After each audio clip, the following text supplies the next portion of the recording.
Tonight, more than 100,000 homes and businesses are without power in the state of Maine, and that includes some polling places after a big snowstorm came through.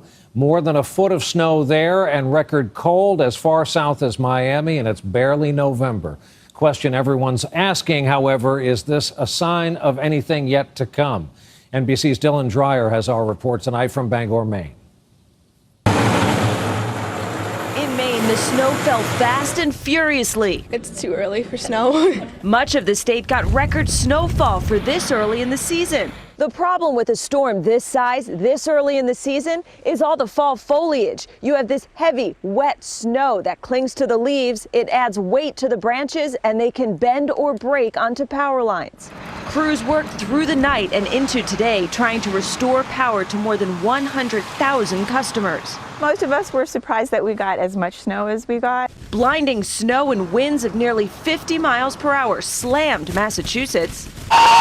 Sports fans in North Carolina braved blizzard-like conditions to watch Appalachian State take on Georgia State. Lots of layers.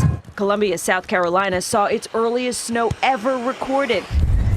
There were dangerous driving conditions in North Carolina and Georgia, as well as records set in Florida, where cold air brought new lows to Miami, Daytona Beach, and Orlando.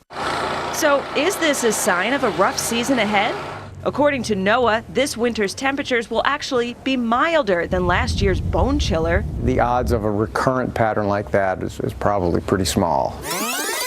But not so fast. The Old Farmer's Almanac paints a very different picture. There'll be a lot of snow, though not everywhere. New England, for example, is going to get less snow than we normally do, but it will be extremely cold. In the Midwest and down in the South, it's going to be a very cold winter. So as people deal with a winter storm in the middle of autumn, the predictions are as varied as the weather, and only time will tell what's in store. Dylan Dreyer, NBC News.